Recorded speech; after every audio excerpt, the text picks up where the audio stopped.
මේ රූපේ තා පැහැදිලිව බලන්න මෙන්න මෙතන. මෙන්න මේ තියෙන්නේ සම්පූර්ණ සල්මල. මේ බලන්න සල් රේනොත් එක්ක සල්මල තියෙන එහා පැත්තේ ඕකමයි තියෙන්නේ මෙතනත්. මේ බලන්න මේ අර සල්මලේ රේනොත් එක්ක තියෙන සල්මල මේ තියෙන්නේ. සල්මලේ මැද අර යට තට්ටුව තියෙන්නේ. මේ තියෙන්නේ. ඊට පැහැදිලිව එක තියෙන මේ සල්මල නිරූපණය කරලා තියෙන විදිය. ඊළඟට මෙන්න මේ සම්පූර්ණ දුකයි මෙන්න මේ කරාබු දෙක බලන්න. මේ කරාබු දෙක මෙන්න මෙතන දෝලාවෙන් වඩිනවා මහා මායා දේවිය. ඔය මැද ඉතුරුලා තියෙන මැද කොටස විතරයි. එතන ඉතා පැහැදිලිව තියෙනවා මේ කරාබු දෙකේ තියෙන ඒ කාන්තාව වාඩිලා ඉන්නවා. බලන්න මේ කරාබු දෙක හොඳට අඳුරගත්තා. ඒවත් විනාශ වෙලා. විනාශ වෙලා තියෙනවා. ඒක නම් හොඳට තියෙනවා මේක. ඒ ටික විනාශ වෙලා තියෙනවා. මෙතන ඉතා පැහැදිලිව තියෙනවා. ඒ කියන්නේ මේක මේ කාන්තාවම තමයි මේ ඉන්නේ. ඒක ඉතා පැහැදිලිව පේනවා ඔය දෝලාවෙන් එන රූපේ තියෙන්නේ. මෙතන දෝලාවේ කරාබුවෙන් අපිට ඉතා පැහැදිලිව නිශ්චිත වශයෙන් ගත්ත හැකි මේ කාන්තාව තමයි ඉන්නේ කියලා. ඒ කොණ්ඩ මෝස්තරයයි කරාබුවයි බලන්න මෙතන තියෙන. ඒ දෙන්නෙක් නෙමෙයි එක්කෙනෙක් තමයි කලාකරුවා නිර්මාණය කරලා තියෙන්නේ. දැන් මෙතන බුදු පිළිම වහන්සේලා ඉන්නවා වැඩ ඉන්නවා. මෙතන තියෙන අඩනිරුවත් කාන්තාවගේ රූපයක්. මේ කාන්තාව මූණ සුංගාර හැංගීමක් ඇති කරනවාද? කිසිම නෑ. මේක ඕන කෙනෙකුට බලුවම පේනවා. හරිද? ඉන්දියාවේ තියෙන ඔබතුමාර පෙන්නපු අර ඉස්සර කතා තාරාදේවි යක්කණීගේ තනිකරම ශෘංගාරාත්මක රූපයක්. තනි නිරුවත්. ඒක තමයි බලන්න මේ රූපය දිහා බැලුවම හොඳට පේනවා මේ මුණ දිහා වේදනාවෙන් ඉන්න මුණක් තියෙනවා. ඒ කියන්නේ යම්කිසි මේ දරු ප්‍රසූතියක් ලඟ වෙච්ච මුණක්.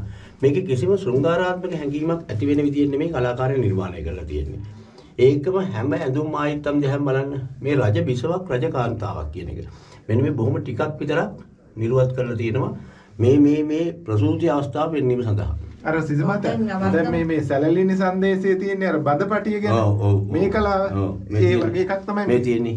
අපේ මේ හෙළදීපේ දරු ප්‍රසූතියක් ආසන්න වෙනකොට වැදුම් තිඹිරිගයක් කියලා ගෙවල් වලත් සකස් කරනවා සාමාන්‍යයෙන්. එතකොට ඒ තිඹිරිගේ උඩ හදනවා ඒ ස්ත්‍රීට අල්ලගන්න මේ ලීයක්. ඒ ලී අල්ලගෙන තමයි මේ ශක්තිය ගන්න. මෙතන මේ ශක්තිය ගන්න මේ ආකාරය තමයි පෙන්눔 කරන්නේ. එතකොට සාමාන්‍යයෙන් ස්ත්‍රීකගේ ඒ ගර්භාසන්න මේ ඒ උදර කොටස ශ්‍රෝණිමේ කලාව ඈත් වෙනවා. ඉතින් ඒ ඈත් වීම පෙන්눔 කරන්න කකුල් දෙක කොහොමද මේ චිත්‍රයේ එහෙම කකුල් දෙක නිර්මාණය කළා නෑ. නමුත් අර ඒ ස්වරූපය තමයි පෙන්눔 කරනවා මේ චිත්‍රේ. විතර නාරිලතා චිත්‍රයක් කියන එක එන්නේ නෑ. අනිත් එක ඊට පස්සේ දැන් අපි මේ බුද්ධ ඉතිහාසයේම අද අපි කතා කරනවා. ස්ථාන හතර පමණක් නෙවෙයි. ඉතින් සාමාන්‍යයෙන් ගලාගෙන යන හැමතැනම. එතකොට අපිට හම්බ වෙනවා එතුමිය සිටියායයි කියන අපි ඒක මේ සාක්ෂි සාධක එක්ක පෙන්නකොට මේ කුණ්ඩලාභරණයත් එක්කම සටහන් වෙන චිත්‍ර හම්බ වෙනවා. දෙගල්දොරුව සංකපාලි එතන සංකපාලි විහාරයේ තියෙන්නේ අර මං කිව්වේ මේ දරුවන්ට බාර වෙන සංකල්පයක් තියෙනවා. ඉතින් මේ කොහොමද මේ සංකල්ප එකින් එකට බද්ධ වෙලා මේ ලස්සනට මේ අපිට නිකන් ලස්සන මේ කතාවක් නිර්මාණය වෙන්නේ. ඒ නිර්මාණය අපිට ඉතින් දෙන්න හොයන සාක්ෂි තමයි මේ චිත්‍ර. සාක්ෂියක් වේවා, ජනමහර හෝ වේවා, සෙල්ලිපියක් හෝ වේවා, ටැම් ලිපියක් හෝ වේවා, මේවා එකකට එකක් ඈඳෙන්නේ කොහොමද? මහා ආශ්චර්යයක්. අනික සිසිර මහත්තයා අතන දරු ප්‍රසූතියක් කියලා පැහැදිලිවම පෙන්නනවා. මොකද දරු ප්‍රසූතියකදී ඇඳ විට්ටම අල්ලගෙන කරනවා. මේකෙන් තමයි අනිත් ඒවා පෙන්වන්න බෑනේ. ඒක තමයි ඒක පෙන්වන්නේ. ඒකට එයා ස්වාභාවික විදිහට දරු ප්‍රසූතිය කියලා තියෙන ශක්තිය. ඒ කියන්නේ වෙදමත් කියන විදිහට ඒ යුගයේ මේ වගේ අවස්ථාවකට මුහුණ දෙන ක්‍රමයක් පෙන්වන්න කරන්න උත්සාහ කරනවා. සියල්ලම පෙන්වන්න බෑනේ. ඒත් ඒක සංකේතවත් කරලා තියෙනවා දරු ප්‍රසූතිය කියලා. ලියවලට කල්ලගෙන අර ශක්තිය ගන්න ඒ ආධාර කියලා. ඒකයි මේ ස්ටෝරි මේ කලාව ප්‍රදේශයේ පුල්වල වෙලා තියෙනවා. අතර අල්ලන් තියෙනවා මූණේ හැඩේ බලන්න හොඳට මේක තියෙනවා. ආකාරී බව ස්ත්‍රියක් ඒ වෙලාවට ඇඳුම් කැඩුම් නෙමෙයි ඒ වෙලාවට කියන්නේ විලිරුදාව කියන එක ඇති වුණාම මාතෘත්වය කියන එක සම්පූර්ණයෙන් මේ රූපේ පෙන්눔 කරනවා කියන එක තමයි අපේ වෛද්‍යතුමා දන්නවා මේ ප්‍රසූතියක් කොහොමද ස්වභාවික මේ ප්‍රසූතියක් සිද්ධ වෙන්නේ කියලා. දැන් වෙදමත් මේ ස්වරූපය මට හිතෙන උඩුකය නිර්වස්ත වීම යටකය තියෙන ඇඳුමක්. නමුත් මේක මේ වර්තමානයේ මේ තත්ත්වය දැන් ඇවිල්ලා තියෙනවා යුරෝපේ රටවල. ඒ කියන්නේ මේ අම්මවකට දරුවෙක් ලැබෙනකොට මේ වෙනම කාමරේ ගිහින් මේ තත්ත්වෙම නේද මට හිතෙනවා මේ දැකලා දිනවනවා නෑ දැන් මෙතන පෙන්눔 කිරීමේදී යම්කිසි අපේ තියෙනෝනේ ක්‍රමවේද හැම දෙයක්ම පෙන්වන්න නෑනේ. ඒතකොට මේ අවස්ථාවේ නොයෙක් අය ඇවිල්ලා බලන නිසා අපිට සංකේතවත් කරලා තියෙන කලාකාරයන් පෙන්වන්නේ කලාකාරයන්. සියල්ලම ඇඳලා දුන්නා නම් ඒක හරි නෑනේ. යම් දේවල් තියෙනවනේ එයාලයි ethics ඒ කියන්නේ ආචාර්ය තුල ඉඳලා තමයි ආචාර ධර්ම තියෙන නිසා තමයි සියල්ලම මේ කරලා නැත්තේ. එතකොට කරමාලේ ධර්ම ආන්සි වෙලානේ ඉන්නේ. දැන් මේ මූණ පෙන්වන්න ඕන මූණෙන් පිළිබිඹන දරුවෙක් ලැබෙන අත් දෙකෙන් පිළිබිඹන ඒ ලක්ෂණ නැත්තම් ඉන්නේ ඔහොම නෙවෙයිනේ. ඔහොම නෙවෙයිනේ. එහෙනම් මේක පෙන්වනවා ඒ సౌందర్యාත්මකවත් ඒ අදහස පෙන්වන්න තමයි මෙතන ওই විදිහට යනවා. මේ සිතුවම කොහොම දැන් ටිකක් වර්ණ පවතින බව පේනවා නේද?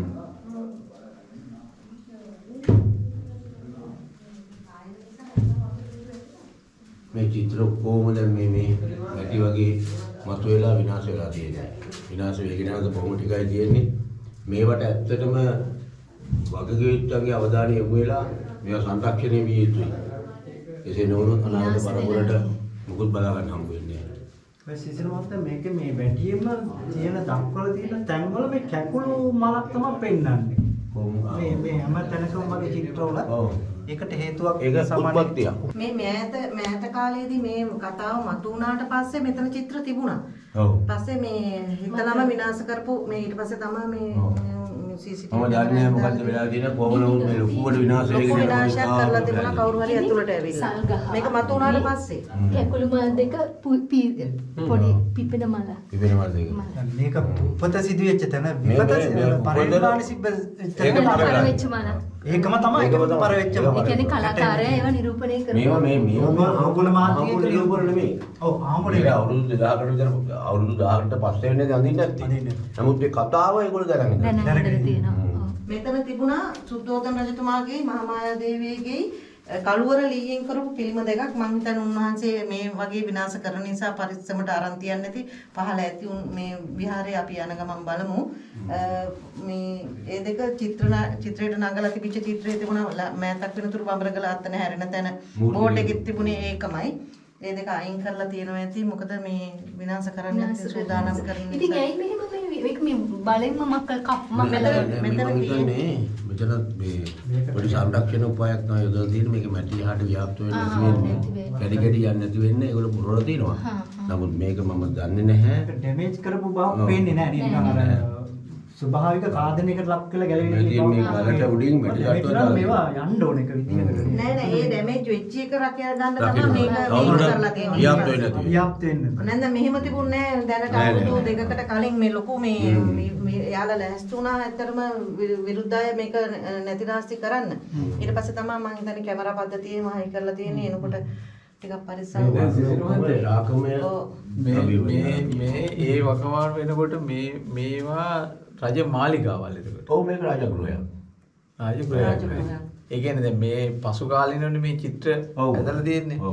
ඒ වෙනකොට මේ තිබිලා නැහනේ ගෙවල් දොරවල් හරියට තිබිලා නැහනේ. එතකොට රජුරෝ ජීවත් වෙලා ඉඳලා තියෙන්නේ මේ ගුහා නෑ මේක මාලිගාවක නටපු ඇති. ඒ ලෙන ඇතුලේ තියෙනවා මේ විලිරුදාවෙන් පෙරෙන ඒ කාන්තාවකගේ රූපයක්. බුදු පිළිමයක් ළඟ එවැනි රූපයක් අමල තියෙන එකෙන් පෙන්눔 කරන්නේ එතුමිය මේ මෑණියන්ම තමයි. ඒ මෑණියන්ම මේ ඇඳලා තියෙන්නේ. මෑණියන් හැරුණු විට වෙනත් කාන්තාවකගේ අඩනිරුවත් රූපයක් පන්සලක් තුර අඳින්න අපේ බෞද්ධයා පිරීලා හිටියේ නෑ ඉන්දියානුවන් තරම්. මේක පැහැදිලිව තේරුම් ගන්න ඕනේ. අනිත් මේක මෙතනින් පිළිබිඹු කරන්නේ ඔබතුමාගේ මාතෘත්වය. මේ මාතෘත්වය පිළිබිඹු කරනවා විතරක් නෙමෙයි. ඒ ඇස් දෙක දිහා ඒ රූපේ දිහා ගිහින් බලන්නේ චිත්‍ර ශිල්පයක නිර්මාණය කරලා තියෙන හැටි අර ඉන්දියාවේ ඔබතුමා කිව්ව කාලියක්ෂණියගේ කාගේද තාරාදේවිගේ ඒ ඇස්වල තියෙන සුංගාරාත්මක ඇඟේ තියෙන සුංගාරාත්මක ලාලිත්‍යයි මෙතන තියෙන රූපේ හොඳට සංසන්දනය කරලා බලන්න. එතකොට අපිට පේනවා අපේ චිත්‍ර ශිල්පියා පන්සලක් ඇතුලේ මෙවැනි චිත්‍රයක් නිර්මාණය කිරීමට හේතු වූ කරුණ මොකක්ද කියලා. මේවා හොඳට අපි අධ්‍යයනය කරන්න වෙනවා. ඊළඟට එතරම් තියෙනවා චිත්‍රයක් ඒ චිත්‍රයේ වහලේ උඩ තියෙන දෝලාවකින් එනවා. මේ ප්‍රසූතලෙන්ට අපි ගියන් පස්සේ බලාගත්තා. ඒ වහලේ උඩ තියෙනවා දෝලාවකින් මහාමායා දේවිය වඩින පින්තූරේ. ඊළඟට මේ පැත්තේ බිත්තියේ තියෙනවා පෙරහැරකින් එන පින්තූරය. මේ පින්තූර තුනේම ප්‍රධාන වශයෙන් අපි කියන්නේ හයිලයිට් කරලා තියෙන කාන්තාවක එකම කාන්තාව කියලා පේනවා අර මේ අඩ නිර්වත් රූපයයි අර දෝලාවෙන් වඩින එකයි ඒ වගේම පෙරහැරේ යන කාන්තාවයි තුන්දෙනාම එකයි කියලා පේනවා. ඒ තුන්දෙනාම දාලා ඉන්න එකම කරාබුවක් තෝඩුවක්. එතනින් අපිට අඳුර ගන්න පුළුවන් මේ එකම කාන්තාව කියන එක පැහැදිලිව. මේ වගේ චිත්‍රයකින් පෙන්වන්නේ මොකද්ද? ඒ තමයි සිද්ධාර්ථ උත්පත්තිය.